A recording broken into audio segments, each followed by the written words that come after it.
And there we are. We're live. Yeah, we are live yet again for our Thursday Hmm. Q&A. That kind of rhymes. Thursday Q&A. I didn't even plan that, and it rhymes. That makes me happy. It's good. And so we are, this is our Thursday show where we go live and Mhm. we talk through questions, comments that people have submitted, things that they've been wrestling with and struggling with and looking for some kind of resolution or an open-ended debate, right? Open-ended conversation around certain topics. Mhm. So if you want your question to be covered, if you have something you're struggling with, you want us to talk about, please feel free to send us a message, comment on the video. If you want it to be private, of course, send us a message Yeah. and we'll address the topics at hand, because there's a lot when it pertains to following God. It's the Mhm. grand mysterious journey of life Yeah. to know God and become like Him, and we all get tripped up in that.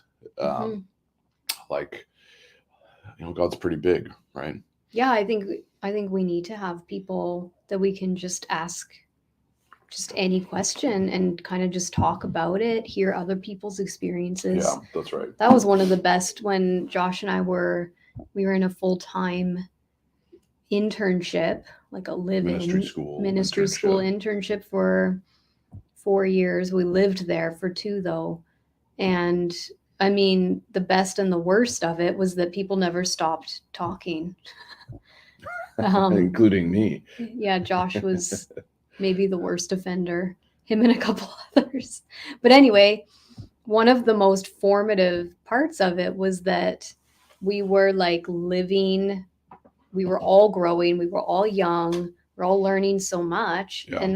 And because we were just around each other, we were just talking constantly, really about spiritual formation. I don't Yes. think we knew enough to call it Yeah. that, but it was like, how are you doing? Like, oh, terrible, this is what I think is going on. Oh yeah, I had something like that too.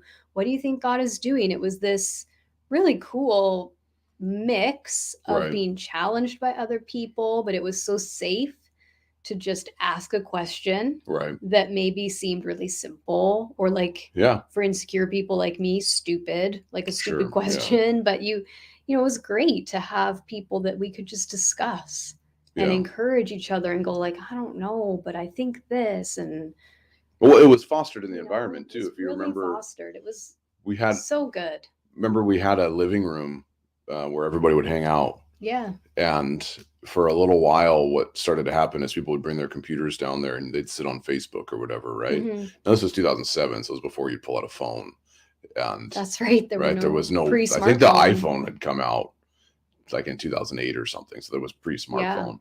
So you'd have a whole bunch of people sitting there on Facebook, not Hmm. talking.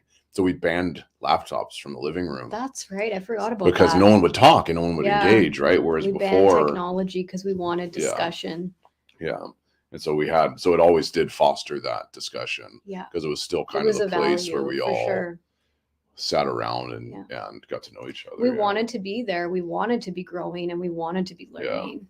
Yeah, that's Yeah. right. Berta, wonderful to see you on Yeah. here. Heather Blackadder's on here. Sorry that this week we're not color coordinated, right? I'm not Yeah, sorry. you're not sorry, I'm but happy I'm about it. apologizing to them.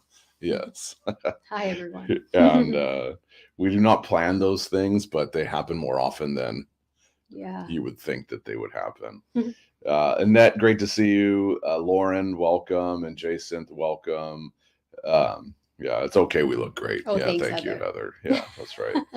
Um, and so today's topic. Oh, take a second and share the video to your Facebook wall. That's super helpful so that people know that we're live. We are live as well on YouTube. So you can go to our YouTube channel if you just search Joshua Hoffert on YouTube, or Josh and Erin Q&A Thursday. You'd probably find it that way too. So you can find that on our YouTube channel. So today's topic at hand Mhm. is kind of twofold, and it's something a question that's been asked of us repeatedly, Yeah. and not a topic that we've talked about before, but is always something that we can revisit. And it's kind of twofold. It is the first part of it is I something like this. I belong to a community. I go to a church. Mhm. Um, and I love the church, but there's not space for the operation of spiritual gifts. Yeah. Right. So what do I do when that's the case? It's not encouraged. It's not in my encouraged, church, and there's yes. not a space to actually learn Yeah. and grow in that. And so they were asking why don't we see yeah, so that then more from in that, churches? right. Yeah. Why do pastors seem hesitant then? Yeah. And leaders seem hesitant to welcome that in the church? Is it a fear thing? What is it? So it's twofold. Is why, what do you do when you're in a church? Because you can love your community. Yeah. Right. Because I think I'm of the opinion that, I mean, there most cities in North America, you have the pick of the litter when it comes to church. Like right. there's churches everywhere, right? Yeah. Depending on where you live, but there are churches. Yeah. There's no shortage of church buildings and people gathering. And you can go to you can quote unquote you can find church the shop, spectrum of charismatic to conservative, exactly, or traditional churches. And most of them have similar programs. Most of them have similar services, regardless of denomination. Yeah. You kind of know what you're going to get when you go. Yeah. Right. But for some reason you step into one church building over against another one, and you just go, this is my place. Right. Right. And then another person who's going around trying to find where's my place steps into the other church building that you went, this isn't my place, and goes, this is my place. Yeah. Right. I think on some level we have to admit that God places within us a love for the people that we're called to. And so, there's that aspect of being involved in a church community that may not be practicing all the things you want to have happen. So you're saying that you may want a church that practices spiritual gifts more or in a different way. Right. But you're saying that's not really a good reason to leave your church. Not necessarily. It's not a given. Because the church that you are attracted to, the church that God has plunked you in, is generally because he's given you on some level a measure of love for the people, measure of love for the leadership, a measure of love for his presence in that place. And they could be completely counter to what you want to see, but you can't change the fact that God has caused you to love that person. He's placed his love. Right. Or placed his love for that community in you. Yeah, I don't think it's the job of any one church to check every box that you want. Like Berta said, she stepped into one church and felt pure evil. And there's that too. I have felt that too. I understand. But I think a lot of times, we have to. But we're not. Yeah. It doesn't mean you leave. But exactly. It also doesn't mean, let's say, you love the church, you love the community, you're disappointed that you're not getting like a room for growth in this area, but you don't want to leave. So what do you do? Because that's the question, right? Because the question isn't do I leave or not. The question is kind of I'm not leaving, but I don't want to just neglect this area of my spiritual life either. Right. So what is there for me? Yeah, exactly. Right? And that's a good question. And that's a fair question. I've known lots of people over the years who have been involved with good churches that they loved. Yeah. But they just wished would move in the direction of healing, miracles, prophecy, this type of stuff, right? Yeah. And I've known people that they've served faithfully in a church for 20 plus years, praying, interceding, and hoping that they would see that happen, only on the eve of them being told by the Lord to leave, that it starts to break out. Right. And so all of a sudden there's a shift and they're no longer there anymore. Right. I've seen that happen multiple times with people. And so my point in saying that too is that the Lord is working on so many different levels. Right. If we are driven by our whims, we'll fail to see what God is doing in and through us amongst the people that we're committed to. Yeah. And so we can't just go, well, they don't do the thing I want. Exactly. And so therefore I need to go to a place where they do, because you could miss the deep benefit you would receive from being a part of that community. Yeah. Just because they don't practice the thing you think you need in the moment. Yeah. I was kind of having a similar thought, like, I think a lot of times the reason people that we hear from and that we know, the reason that they want their church to embrace the gifts isn't so they have a platform. Right. It's because they truly believe that will help the people Yes. in the Yeah, for congregation. sure. They're like, Yeah. I want these people to experience this, like the love of God or hearing from God in a new way, because they really, it's them wanting a deeper level of relationship Right. with God for the people. Like it's Yeah. done out of compassion. And that's fine. And I think that the gifts absolutely can bring closeness to God, but we also don't want to swing the other side and start thinking that the gifts are the only evidence of God working, which is what you're totally. saying. Yeah, totally. It's not God. Of course, he works through gifts, but he works Yes. through a lot of other ways too. Well, so that And brings so up. we don't see, we Yes. don't see the other. Some of the other things are more hidden. Yeah. So Romans 12 says Paul has a conversation around gifts and the way that you're called to embody God in a local community in Romans 12, where he says, let no one think more highly of themselves than they ought, but let each think according to themselves, according to the measure of faith that's given to them, right? Yeah. And then he says, if that measure of faith is prophecy, then prophesying according to proportion of faith. Yeah.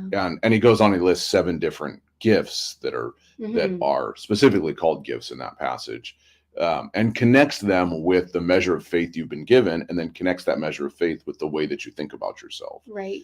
So he goes through prophecy, he goes through leadership, giving, mercy, encouragement or exhortation, ministry, and I think hospitality is the other one. There's 7 of them there. And so each one of those, then he's connected back with how you think about yourself and how you think about yourself in relation to what God has given you to do. And then also he connects that. And then further, once he gets past those 7 gifts, he goes into how you commit yourself to the people around you and care for them, and how you love one another. So he's having a whole conversation around how the particular way God has gifted you and called you to function is going to play out within a communal context, right? And so what I think happens is that you have people who are gifted, according to Romans 12, by God to function in prophecy. Yeah. And so you think about yourself through the lens of prophecy. Yeah. And so the danger is, now I get into a community and all I can see is we need to be prophesying.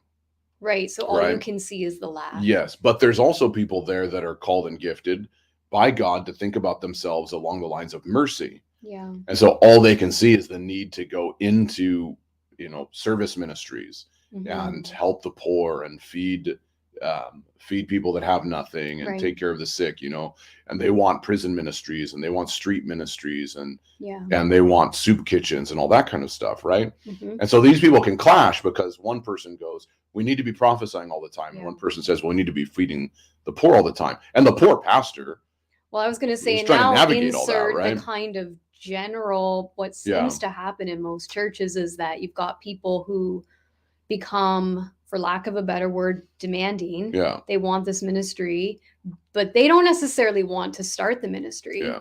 Right? It becomes the fault of the staff and the pastor for not doing it. Right. Instead of going, that's why I like to say, well, if God's put it in your heart, right, go do. Right.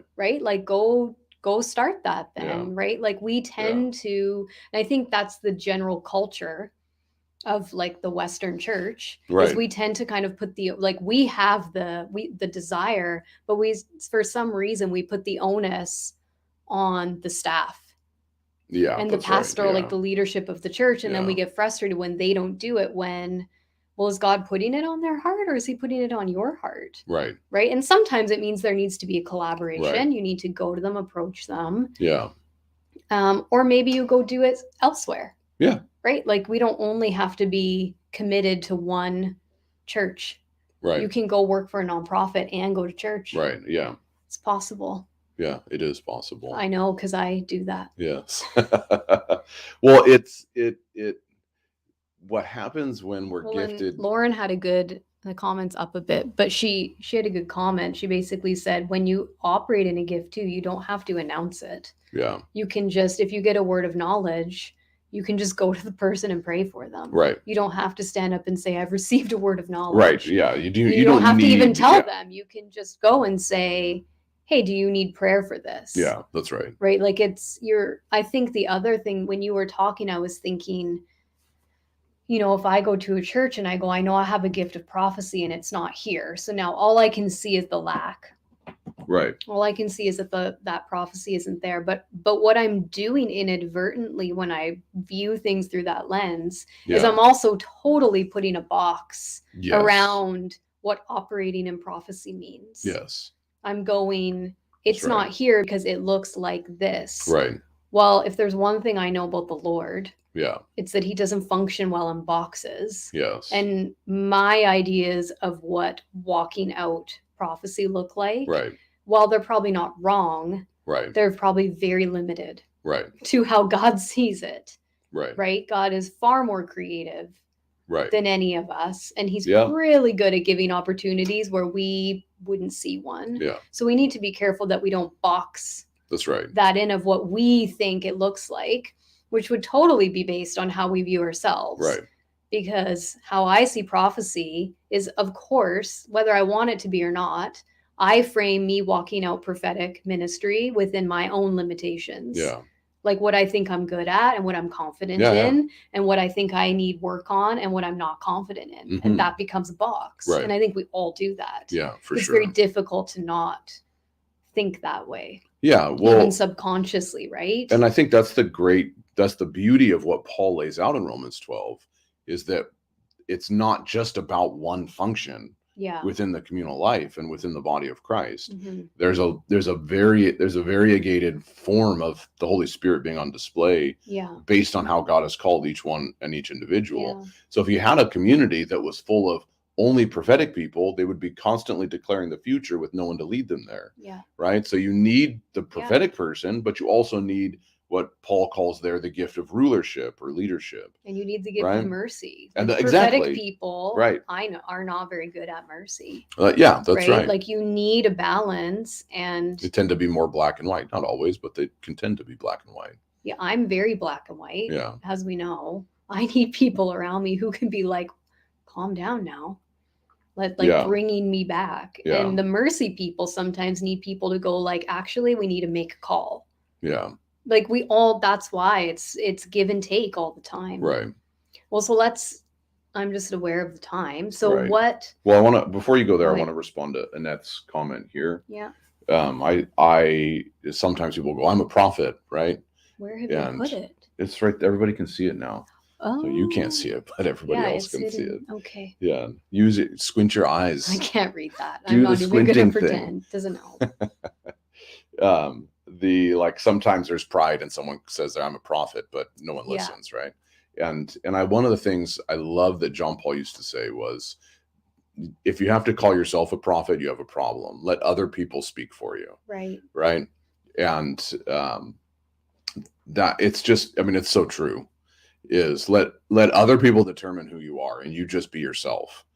Yeah, and absolutely. In the sense of you need to titling if you need to tell them. It's like when we were young, and and by young, I mean like late teens, early 20s. Right. That technically we're still young. Entering into that cusp of adulthood, Yeah. And you feel the need to be like, well, I'm like an adult now. Right. And I hear people that age doing it now. And I go like, well, you're not really an adult. Right. Like, you're an adolescent. Like, you still live at home. You don't do your own laundry. And I remember being that way. Right. And now it's like, I don't need to tell people that I'm an adult. Yeah. It's obvious. Right. As I walk around with my children shopping for groceries or doing I don't need to tell people, hi, I'm a grown up. It's obvious by you can just look at my life. Right.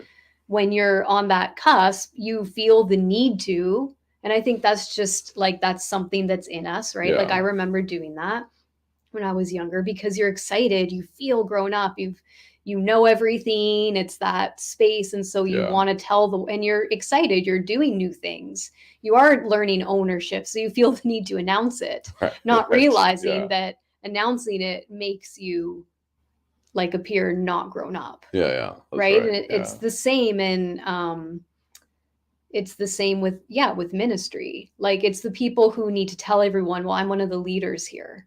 Right. A true leader you never need to tell anyone you're a leader. You're going to be a leader whether you want it or not. Yeah, that's right. People are naturally going to look to you for guidance. Yeah.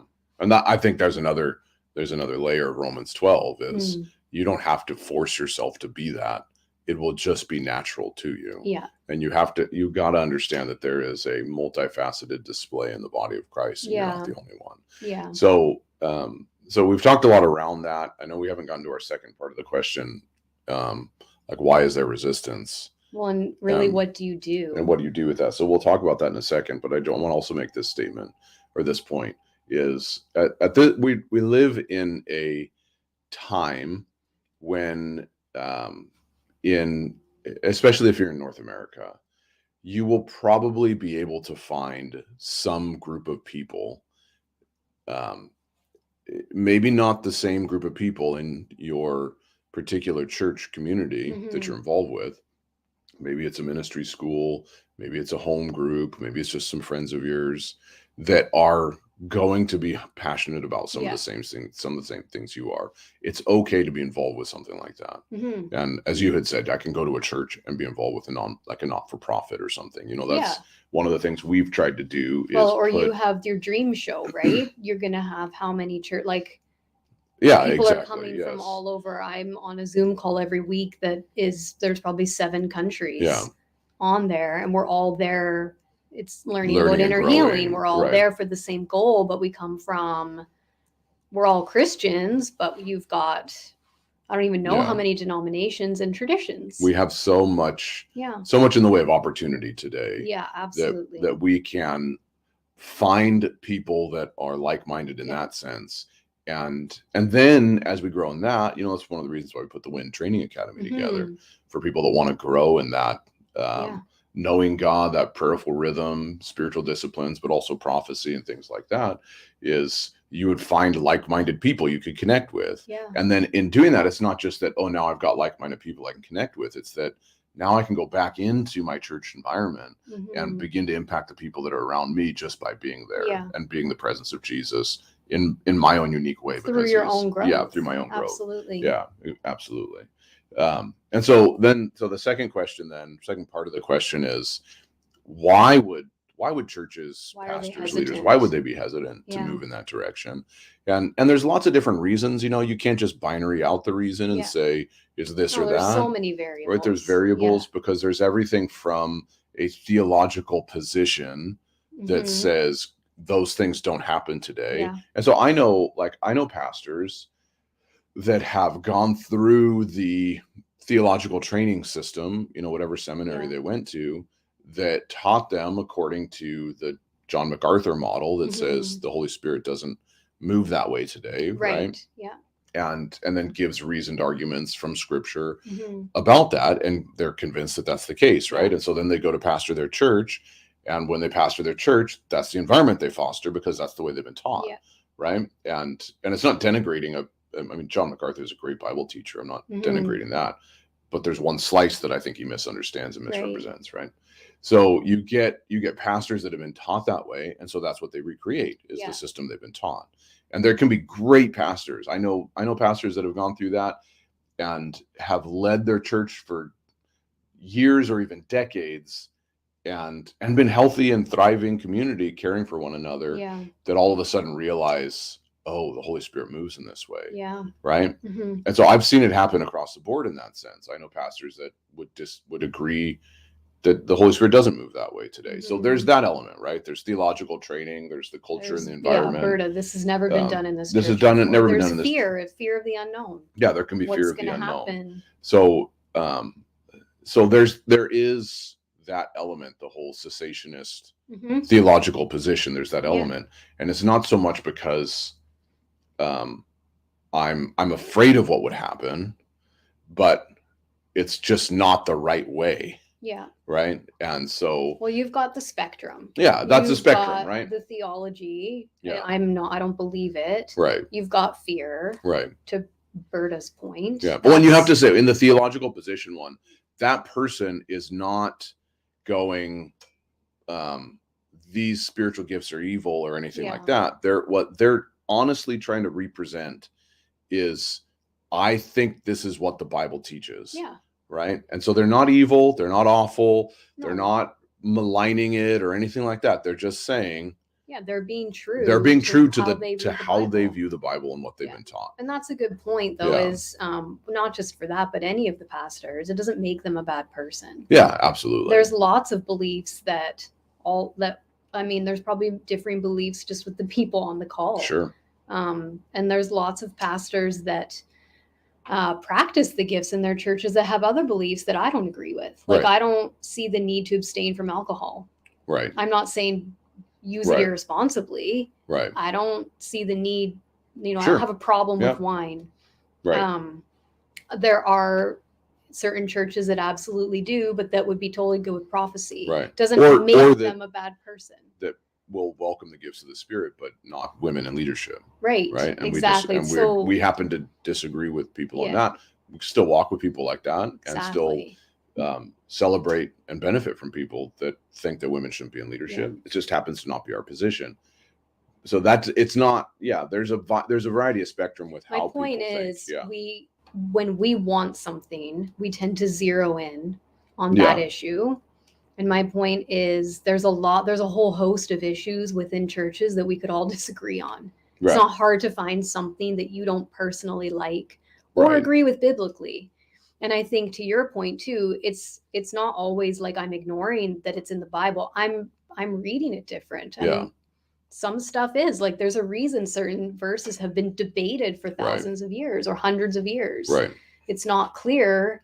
And it depends on like lots of things, how you see the whole scope of the Bible. Yeah. So we can find a lot of things to disagree on. Right. But I think mostly there's far more things to agree on. Yeah, that's right. And what is... once you start getting into messing with the Trinity... Sure, you have your... Then I'm like, your okay, foundational we're going to have some problems there, but right? But prophecy and wine are not hills I'm going to die on. Or women in leadership, that kind of stuff. They all of that might be a hill I'd die on. But that's because of you. I'd die for you. Can you scroll up a bit? I want to see Heather's comment. Heather's, love the encouragement to maybe find something that encourages growth in those areas that's outside the church, and then just be who you are in the church. Totally agree that perhaps what you have to give in the church would be the thing that's missing. Yeah, that's right. Don't just wait and complain. Submit your heart and desires to God. God is creative and not confined to just your church and the leadership. Just everyone do what Heather said. That's right. Heather just answered it all. Because Heather's one of my closest friends. Heather's awesome. Yeah, that's right. But I mean, I was thinking the same though. Just submit yourself to the Lord. And that goes back to what Lauren said too. You don't have to announce your gift. Yeah. Submit yourself to the Lord. And even before you go to church, take a moment and like, okay, God, let me be open to your leading. Right.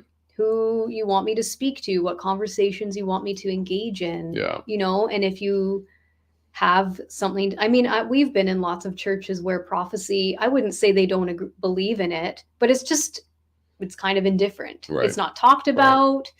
I have a friend who grew up in a church like that. They were not cessationists. Yeah. They absolutely would not say the gifts have ceased. They're also not going to do anything. They kind of skip over those verses. It's just not a thing. It's kind of indifference. Yeah. And so her parents still go to that church though, and they're learning. They're going, I think God does speak. And, so they will go to just in conversation with other people there, not in the middle of the service, but around it and go, I was praying for you. And I kind of felt like this was something God said. Can I share it with you? Right. And people are like, yeah, sure. So they do. And so it's happening naturally in the community. Sure. Yeah. And they do need to go outside their church. Right. To find teaching on that, to find training and even encouragement in it. But then they're just organically being who they are. Right. It's like the same way they talk about their hobbies, gardening or something. They're talking about what God is doing. Yeah, that's right. It's just naturally happening. Yeah.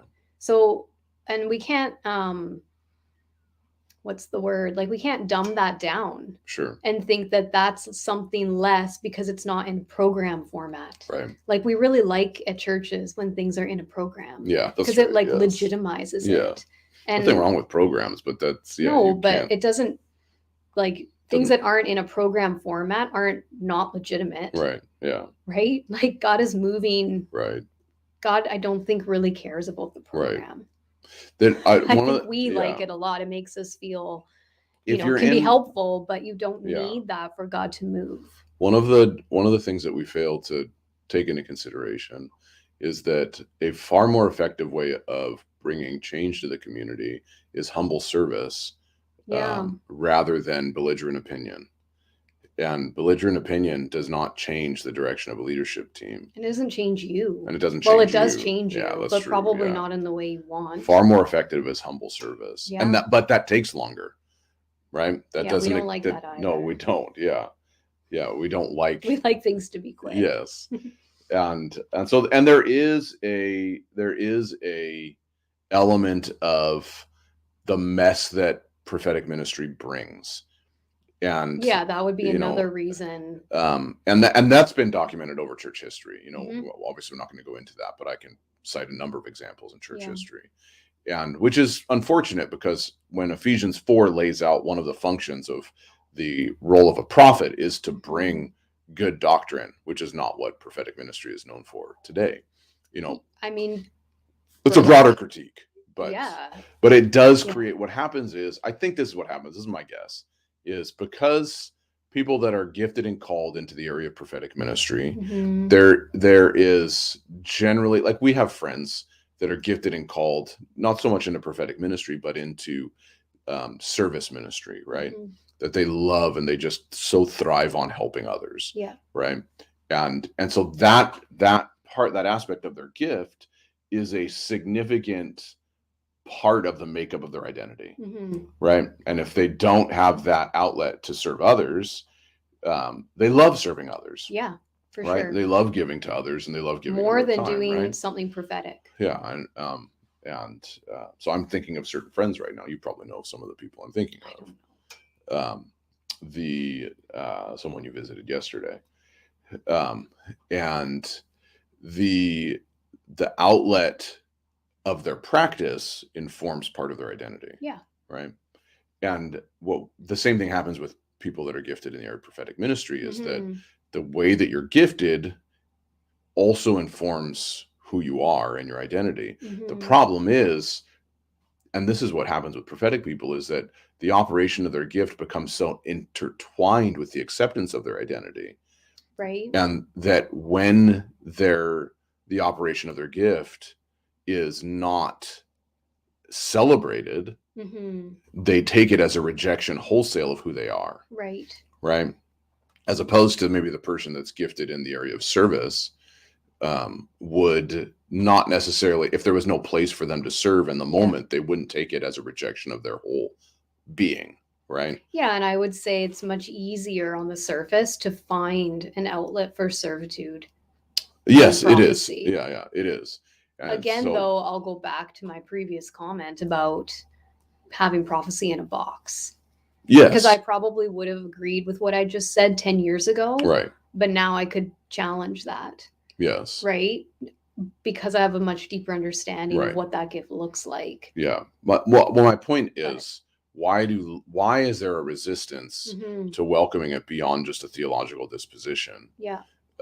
Is that because there's this distinct marriage between the operation of someone's prophetic gift mm-hmm. and the identity that they carry, they tend to operate out of rejection wounds. Yeah. And crave acceptance. And when it doesn't happen, they create messes. Yeah. It tends to be like almost a certain personality type. Yeah. As a general. And so there's a deep need for healthy, so they're harder spiritual to work growth. with. Yes, they're harder to work with. Be honest. Yeah. It can be a more difficult group of people who need, when they're in an immature state, they need help, they need growth, their gift needs to be nourished, fed, corrected, and disciplined. Exactly. That takes a lot of time and effort. Yeah. Most pastors and staff don't have, like, who's going to do that? Yeah. right? Yeah, that's right. The Yeah, reality that's is right. most Yeah. churches are pretty maxed. Yeah. Most pastors are pretty tapped out. Yeah. Like they've got their workload. Yeah. For statistically, most of them are already past their capacity. Yeah, for sure. Right? Yeah. And so realistically and practically, who's going to take that on? Yeah. Unless you and most It's churches true. can't afford to just hire a pastor. Yeah. You have to be a large church. Yeah. To do that. Like there's a lot of logistical And all the prophetic reasons. people are feeling rejected, so none of them are taking it on. They're not being helpful, right? Maybe.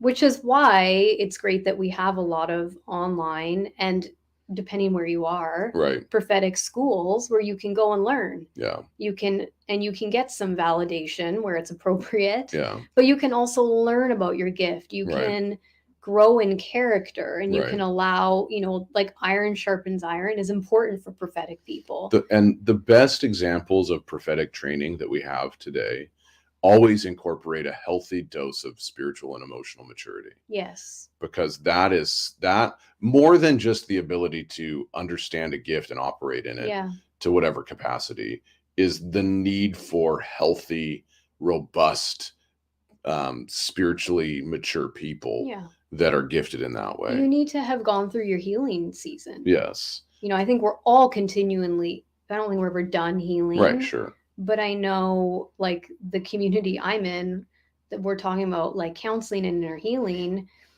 He keeps talking about, like, he'll say, like, when I went through my really intense healing season, and we all know what that means. Right. And we're never done that journey.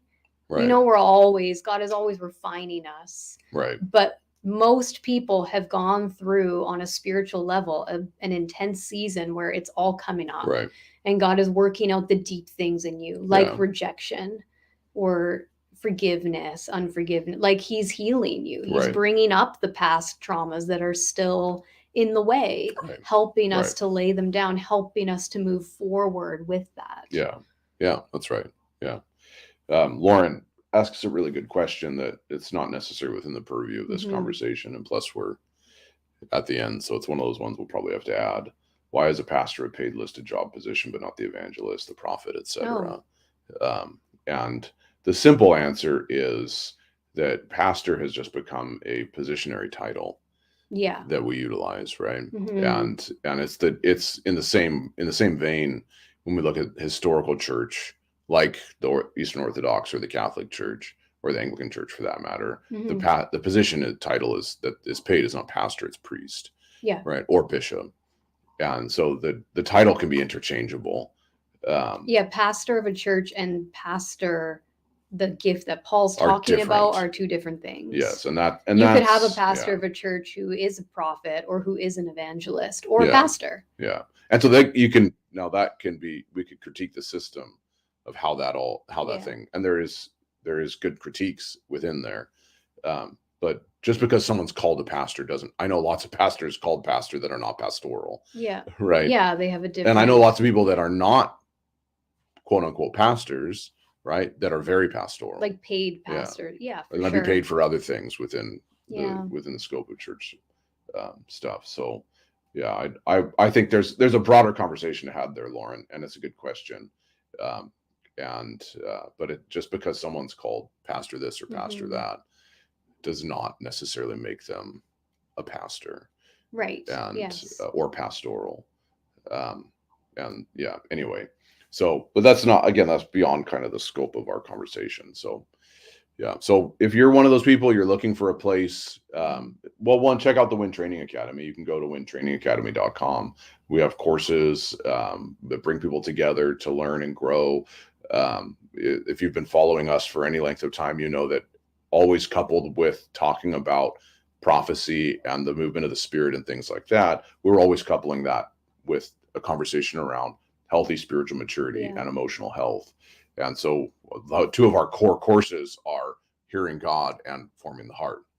So we're always talking about that. So you can check that out. I mean, for those of you that aren't familiar with it, Streams Ministries is a great resource. And our dear friend John Thomas down in Dallas, who oversees the international and they have an academy as well. They have an academy as well. 6 modules year round and he's fantastic stuff. He's incorporated mentoring groups into Yeah. it now. So every 2 weeks you're online with the same group of people taking Yeah. the course, facilitating discussions. Yeah. And that's a great place. Like even on Zoom, I mean, I have, honestly, like if you resonate with someone in the bigger group, to send them a little message. You've made friends that way? I have. Yeah. I've sent Yeah. messages like, there's 50 people on. There was one woman who I thought, like, we kind of went in some small breakout rooms a couple times. So I just sent her a message on the last day And you being became like, friends. hey, do you want to keep in touch? Yeah. And she lives in the States somewhere. Like, we're not close. I like Berta says, I agree, Kim, to her yay, Texas. Berta lives in Texas. Yeah, So, Lubbock, right? Yeah. So, of course you agreed, Berta.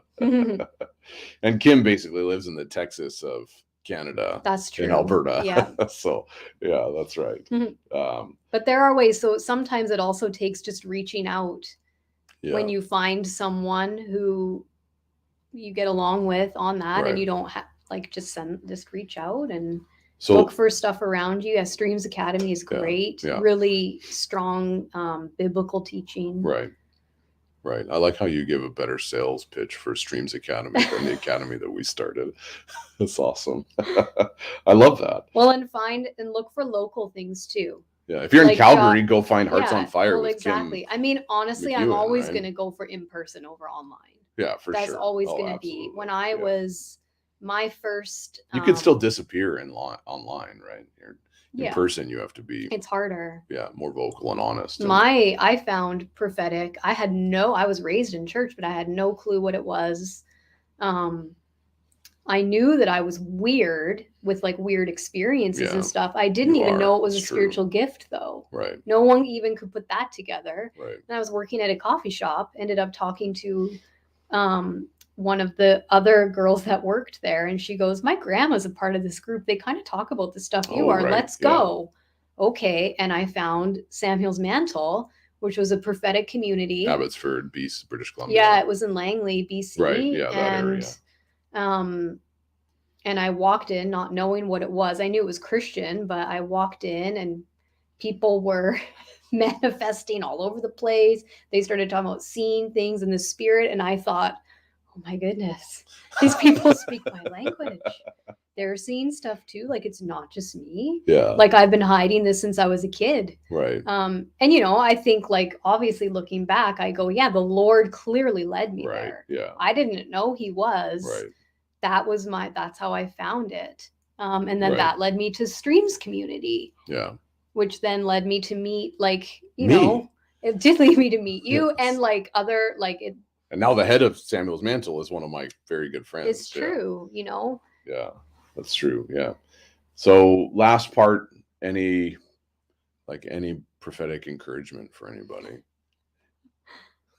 That's kind of one of the things we try and do, right? Yeah. Yeah.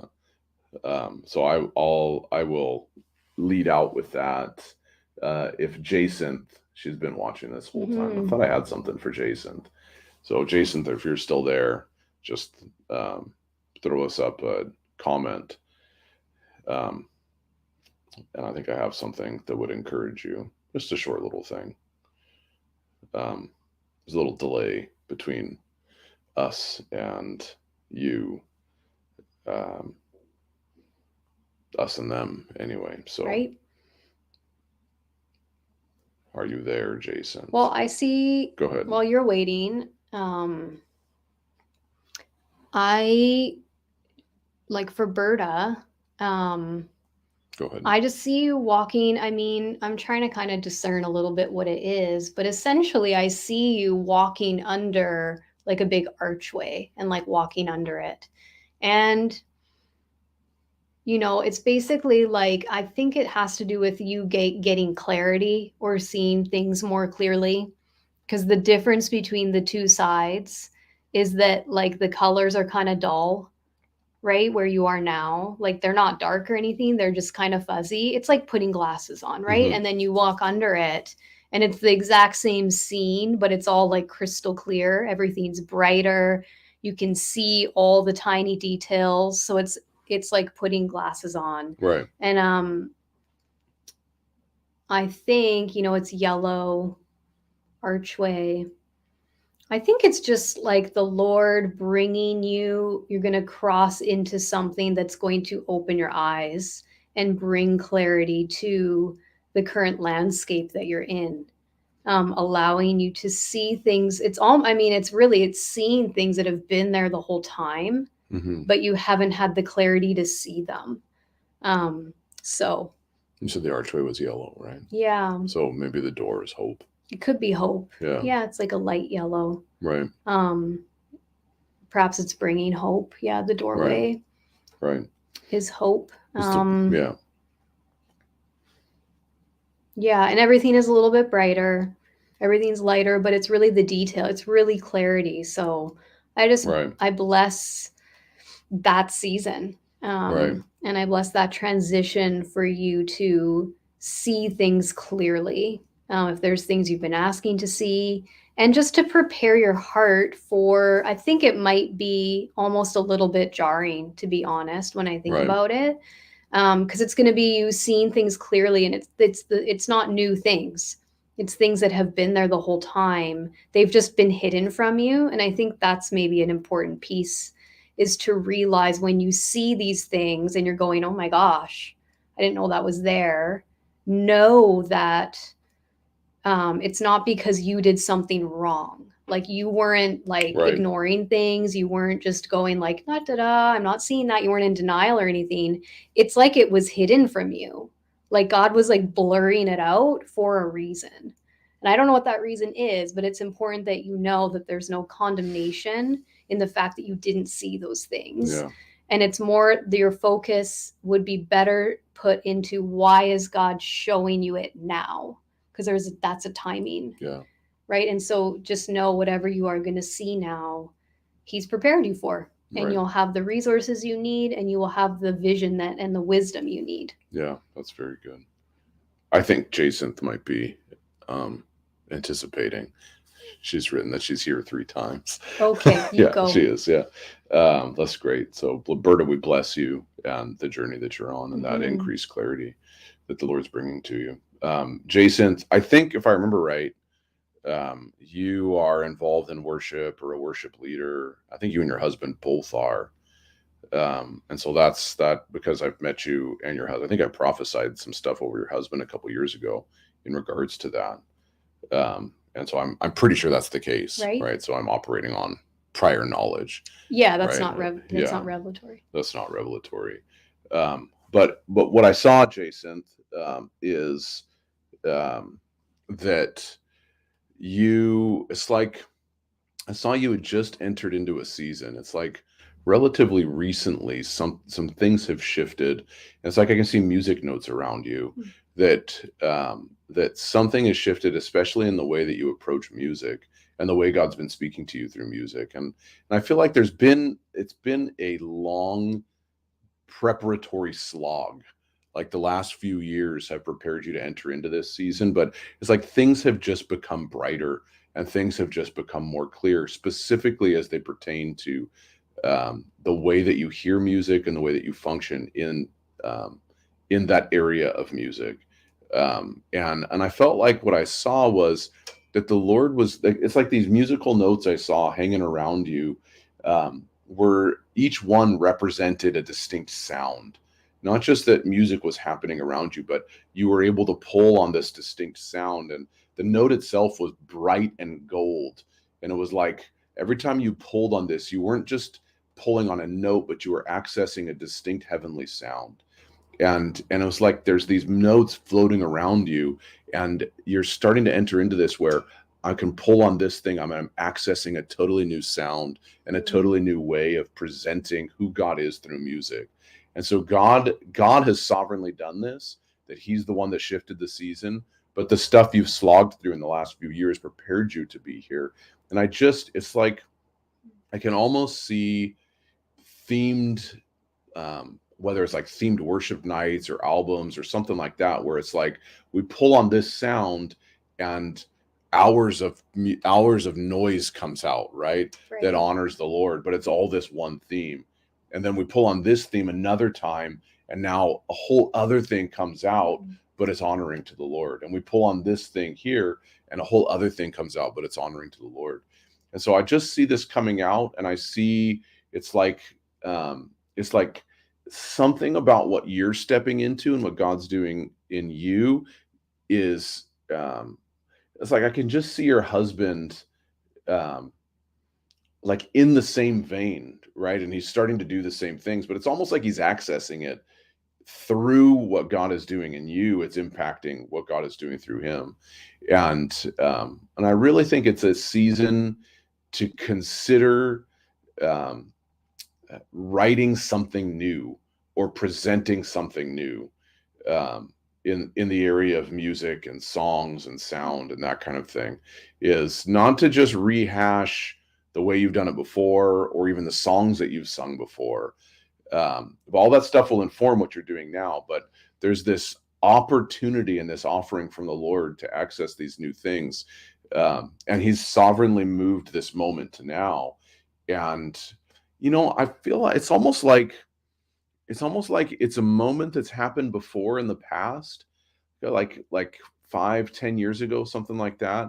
It's like you could almost touch what was going to happen, but the moment passed. And it's like God's revisiting that and giving you the opportunity to pull on those things again. But this time things are way clearer for you. And the way to pull on that is way clearer for you. So I just see the Lord really shifting the way you present him through music and through worship. And I could really see some new unique recordings coming out of this because of what you do and how you do things. And the Lord, he's placed the people around you to help foster that as well, where in seasons past you may not have had the kind of support that you do now, but he's placed the people around you to help that happen. And so I just encourage you to take some action steps in moving forward and saying, we're going to do, whether it's we're going to do a prophetic night of worship, or we're going to do something different, or we're going to record some stuff, whatever it happens to be. I don't know. That's between you and the Lord. But I would encourage you to take some action steps forward and say, we're not just going to recognize it's here, but we're going to operate as if it's here and pull on this if it's here. And don't be concerned or don't shy away from taking the leadership initiative in some of that stuff, because the Lord's really put something on you in this season to move into. So just bless the gift and talent that you carry, Jason. And I'm going to just say, well, I anticipate hearing good reports of what's coming out of New Brunswick and what's coming out of the stuff that you're doing, especially you're doing with your husband and with the people around you. So we'll bless that. We'll bless the cultivation of that worshipful prophetic environment that you've been so intentional in, and really your faithful service to just lay yourself down, practice humility, refuse to be offended, and forgive others. We just bless that, Jason. Yeah. It's really good. Yeah. Okay. Well, I think we've reached way farther than our time. Yeah, but that's okay. So bless you guys. Thanks so much for joining in. This is always fun, and we'll see you again next week. Same time and same place. Yeah. Yep. Okay. Until Bye. next time. Bye.